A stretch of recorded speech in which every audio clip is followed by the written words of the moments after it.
नमस्कार मो YouTube family जय जगन्नाथ। आपण मान तो जानते आम मैंने जाइलु नीलमाधव दर्शन करने कंटिलो। तो चलतु आम सहित कंटिन्यू रुहतु देखु ये साक्षी गोपाल अच्छा दर्शन कर मु तो साक्षी गोपाल जाइए साक्षी गोपाल को दर्शन करी आज ये साक्षी गोपाल को देखिक मत बहुत खुशी लगे कि सुंदर मूर्ति देखुं तो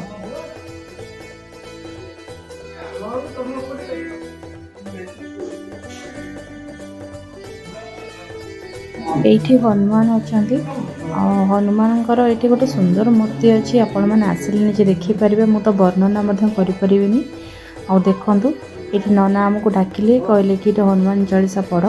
हनुमान चालीसा आम पढ़लु और यज्ञ कुंड थी यज्ञ कुंड रू भल बास्ना आसला जेहेतु यज्ञ होता कि कौन बोधे आ मंदिर को गले सेठिकार जो वातावरण आपण मानू केमती लगे मते तो बहुत शांति लगे आ तार जो बास्ना जो कर्पूर बास्ना झुणा बास्ना मत बहुत भल लगे।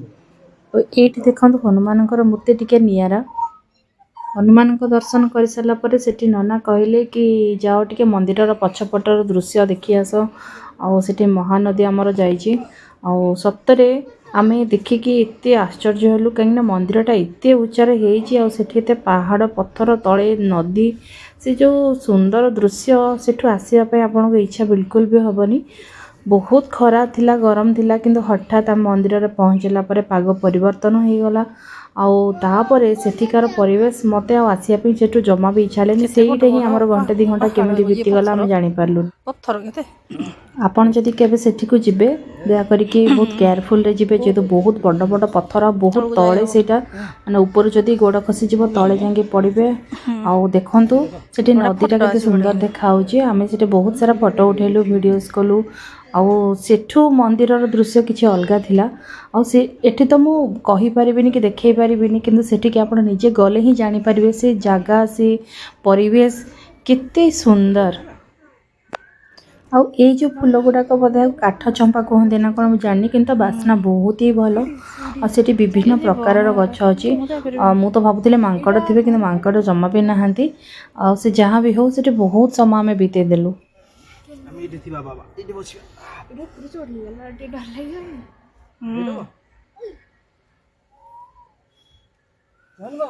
जानी सही आठी आपको देखु मो झी तो जो जंगल पहाड़ देखला से तो सीटे घर करके रही देखु से फोटो केतरा उठेवाई से कौन होत मना कला भी से धीरे धीरे टिके गला मम्मी बा से तौक मुझे जीवी और बेसी बाट जीविनी से जाकि तार फोटो उठेला तो तापर आम आउ बेसी दुस्साहसिक काम न करिक आम से आसिलु कहीं छोट छुआ को लेकिन जाइचु ना आज मो पुआटा भी टिके बदमाशी कला से तो मत डर मारा आम से बाहर के आसिलु भारी।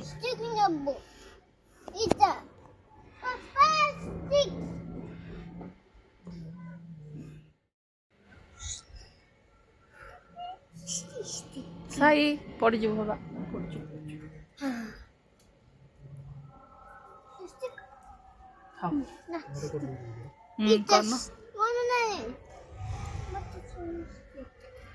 देख पड़ जीवु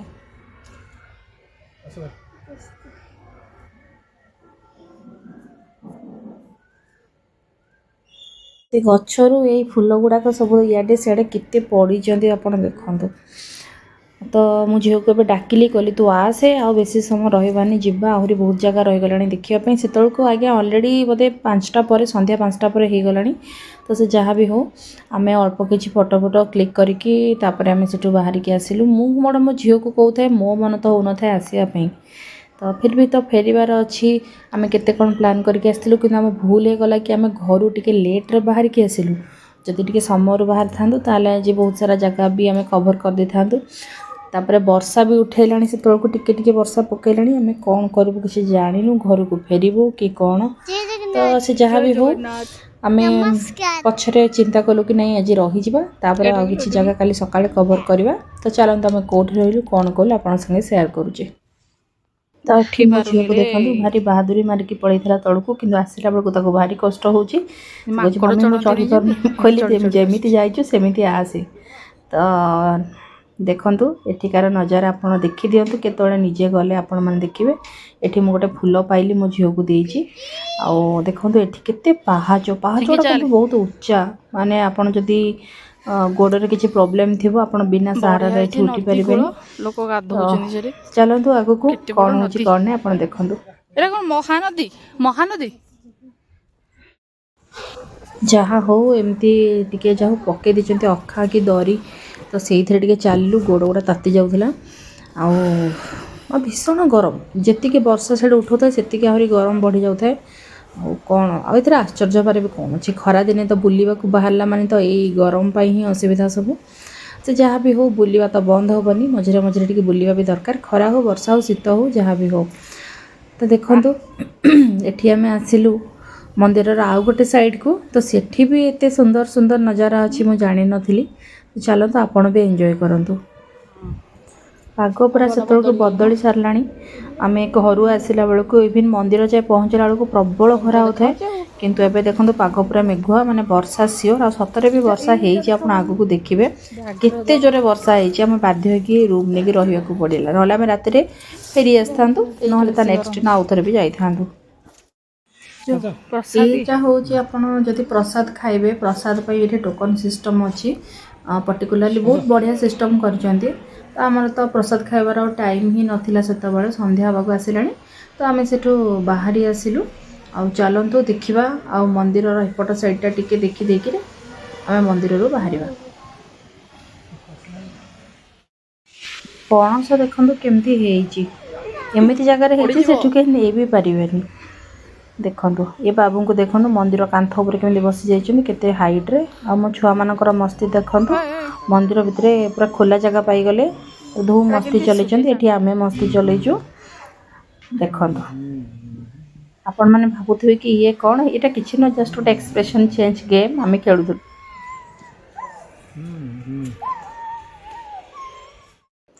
ଏ ଦୁଇ ଭାଇ ଭଉଣୀଙ୍କର ପ୍ରେମ କିଛି ନିଆରା। ଦେଖନ୍ତୁ ତାଙ୍କର କେତେବେଳେ ରାଗ, କେତେବେଳେ ମାଡ଼ଗୋଳ, କେତେବେଳେ ଖୁସି, ମୁଁ କିଛି ବୁଝିପାରେନି। ଏ ଦେଖନ୍ତୁ ତାଙ୍କର କେମିତି ସେ ମସ୍ତି ଚଲେଇଛନ୍ତି। ତ ଆମେ ଏବେ ଚାଲିଲୁ। ଇଏ ଏଠି ଯେଉଁ ଫୁଲ ଗୁଡ଼ା ବଉଳ ଗଛରୁ ପଡ଼ିଥିଲା ସେଗୁଡ଼ା ଗୋଟଉଛନ୍ତି, କହୁଛନ୍ତି ଜାଣିଛ ଏଇଟା କେଉଁ ଫୁଲ? ମୁଁ କହିଲି ହଁ ମୁଁ ଜାଣିଛି, ଏଇଟା ହେଉଛି ବଉଳ ଗଛର ଫୁଲ।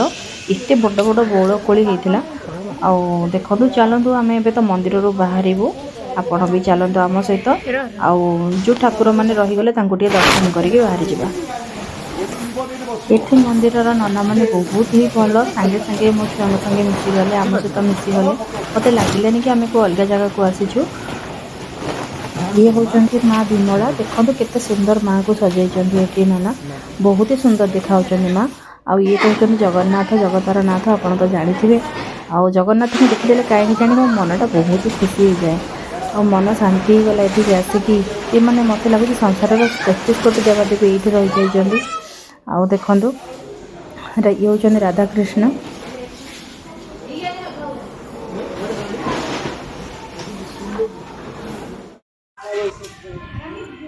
এই ବାଦଲଟା କେମିତି ଯାଉଛି ମା, ଦେଖ ଏଇପଟେ ଜଣା ପଡୁଛି ବାଦଲଟା କେମିତି ଯାଉଛି, ଦେଖ ସେଇଟା ସେଇଟା ଦେଖ, କିନ୍ତୁ ବାବା ବାଦଲ ଯାଉଛି।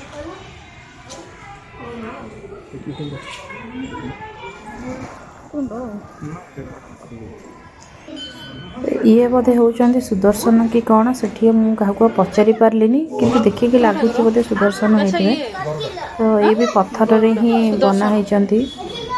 ଦେଖନ୍ତୁ ତାପରେ ଆମେ ଯେହେତୁ ବର୍ଷା ବହୁତ ଜୋରେ ଆସିଲା, ତେଣୁ ଆମେ ସେଠୁ ବାହାରିକି ଆସୁଥାଉ, ପୁଣି ରହିଯାଉଥାଉ। ହଜବେଣ୍ଡ କହୁଥାନ୍ତି କି ଆରେ କ'ଣ ଯିବନି ନା କ'ଣ ଆଜି? ମୁଁ କହିଲି କେଜାଣି କାହିଁ ଗୋଡ଼ ଜମାଠୁ ବାହାରୁନି ଯିବା ପାଇଁ। ତାପରେ ସେପଟେ ଆସିଲୁ, ଦେଖିଲୁ ରୋଷେଇ ଘର ଅଛି ତଳେ, କେମିତି ରୋଷେଇ ସବୁ ହେଉଛି। ବହୁତ ବଡ଼ ରୋଷେଇ ଘରଟା ତଳେ ଅଛି। ତ ଆଉ ବେଶୀ ସମୟ ନଷ୍ଟ ନ କରିକି ଏପଟେ ଟିକେ ଆଉ ବୁଲାବୁଲି କରିକି ଫଟୋ 2-4ଟା ଉଠେଇକିରି ମନ୍ଦିରରେ ଆମେ ବାହାରିଲୁ। ସତ କହୁଛି ଆଜ୍ଞା, ଯଦି ସମୟ ଥାନ୍ତା ଆମେ ଆଉ 2-4 ଘଣ୍ଟା ସେଠି ରହିଥାନ୍ତୁ, କାହିଁକିନା ସବୁବେଳେ ତ ଏମିତି ଜାଗା ଆସିବାର ସୁଯୋଗ ମିଳେନି। ତାପରେ ଭାଗ୍ୟର କଥା, ଭଗବାନଙ୍କର କଥା, ଭଗବାନ ଯଦି ଡୋରି ଲଗେଇବେ ତାହେଲେ ମଣିଷ ଆସିପାରିବ। କିନ୍ତୁ କ'ଣ କରିବା, ଆମେ ତ ସମୟର ଚକ୍ରରେ ବନ୍ଧା ନା, ଆମକୁ ଫେରିବାର ଅଛି। ତେଣୁ ମନ ଟିକେ ବି ଦୁଃଖ ହେଉଥାଏ, କହିଲି କେଜାଣି ପ୍ରଭୁ କେବେ ପୁଣି ତୁମେ ଆମକୁ ଡୋରି ଲଗେଇ ଡାକିବ, ଆମେ ପୁଣି ତୁମ ପାଦ ପଦ୍ମକୁ ଆସିବୁ ଆପଣଙ୍କ ଦର୍ଶନ କରିବା ପାଇଁ। ଦେଖାଯାଉ ସେ ସମୟ କେବେ ପୁଣି ଆସୁଛି। ତ ଚାଲନ୍ତୁ ବାଧ୍ୟ ହେଇକି ଏଠୁ ବାହାରିଲୁ। ମୋ ଝିଅକୁ ଡାକୁଥାଏ, ସେ ଶୁଣୁ ନଥାଏ। ଆଉ ଏଇଠି ତା ଗୋଡ଼ ବି ଖସି ଯାଇଥିଲା, ସେ ପଡ଼ି ଯାଇଥାନ୍ତା। ତେଣୁ ଆପଣମାନଙ୍କ ରିକ୍ୱେଷ୍ଟ, ଯଦି ଆପଣମାନେ ଆସୁଛନ୍ତି ଏଠି ଦୟା କରିକି ଦେଖିକି କେୟାରଫୁଲି ଯିବେ ଆଉ କେୟାରଫୁଲି ଓହ୍ଲେଇବେ। କାହିଁକିନା ସେ ପାହାଚ ଗୁଡ଼ା ବହୁତ ହି ଡାଉନ୍ ଅଛି, କାରଣ ପାହାଡ଼ ଉପରେ ନା, ତେଣୁ ଡାଉନ୍ ପାହାଚ ଗୁଡ଼ାକ ଖସିଯିବାର ଚାନ୍ସେସ୍ ଅଛି। ଏଇଠି ଦେଖନ୍ତୁ ସ୍ନାନ ମଣ୍ଡପ ଭଗବାନଙ୍କର ବେଦୀଟା। ଆଉ ଏଠି ଭଗବାନ ତ ଏଠି ନାହାନ୍ତି, ତାଙ୍କର ବେଦୀ 3ଟା ଥୁଆ ହେଇଛି। ଆଉ ଏଠି ମୋତେ ଲାଗିଲା ଯେମିତି, କାରଣ ପୁରୀରେ କେବେ ମୁଁ ସ୍ନାନ ମଣ୍ଡପ ଯାଇକି ପାଖରୁ ଦେଖିନି, ଏପର୍ଯ୍ୟନ୍ତ ଦେଖିନି। ତେଣୁ ଏଇଠି ଦେଖିକି ମୋତେ ଲାଗିଲା କି ମୁଁ ପୁରୀରେ ଦର୍ଶନ କରିଦେଲି। ମୋ ପୁଅ ବହୁତ ଜିଦି କରୁଥିଲା ସେଠି ଯାଇକି ବସିବା ପାଇଁ। ମୁଁ କହିଲି ନାଇଁ ବାବା, ସେଠି ଭଗବାନ ବସନ୍ତି, ସେଠି ଆମେ ବସିପାରିବାନି। ତଥାପି ଯାଇକି ସେ ଟିକେ ବସିକି ପଳେଇ ଆସିଲା। ଆଉ ତାପରେ ଆମେ ଫାଇନାଲି କହିଲୁ ନାଇଁ ଚାଲ ଯିବା, ସନ୍ଧ୍ୟା ହେଇଗଲାଣି। ଆଉ ବେଶୀ ସମୟ ରହିଲେ ବି ଆମେ ଫେରିବା ଅସୁବିଧା ହେବ, ବର୍ଷା ଆସିଲାଣି। ତେଣୁ ହଜବେଣ୍ଡ ଆମକୁ ପୁରା ତରବର କରିକି ସେଠୁ ନେଉଥାନ୍ତି, ନା ଚାଲ ଚାଲ। ଦେଖନ୍ତୁ ପୁରା ଯେମିତି ପୁରୀ ମନ୍ଦିର ଭଳିଆ ଆପଣଙ୍କୁ ଲାଗୁଥିବ ନା, ଏମିତି ହିଁ ପୁରୀ ମନ୍ଦିରର ଷ୍ଟ୍ରକ୍ଚରଟା। ଏଇଠି ଜଗନ୍ନାଥ ଅଛନ୍ତି ବା। ତାପରେ ଆମେ ବାହାରିଲୁ ଜଗନ୍ନାଥଙ୍କୁ ବିଦାୟ ଦେଇକିରି, ନୀଳମାଧବଙ୍କୁ ବିଦାୟ ଦେଇକିରି କହିଲି ପ୍ରଭୁ ତମେ ସିନା ଏଇଠି ଅଛ, କିନ୍ତୁ ଆମେ ତୁମକୁ ଆମ ହୃଦୟ ଭିତରେ ନେଇକି ଯାଉଛୁ ସବୁଦିନ ପାଇଁ। ପୁଣି ଯେତେବେଳେ ଆପଣଙ୍କ ଡୋରି ଲାଗିବ ଆମେ ଟାଣି ହେଇକି ଆସିବୁ ଆପଣଙ୍କ ଦର୍ଶନ କରିବା ପାଇଁ। ଆଉ ଡୋରି ବହୁତ ଶୀଘ୍ର ଆପଣ ଲଗେଇବେ।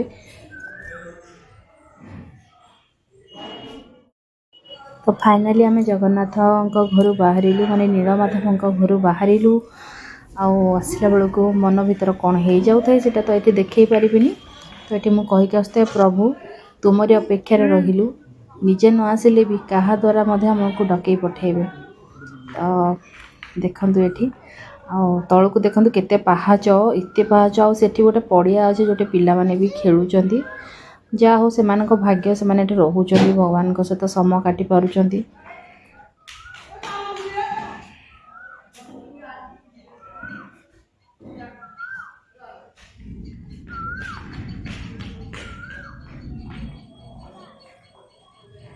ଫାଇନାଲି ଆମେ ଏଠୁ ବାହାରିଲୁ।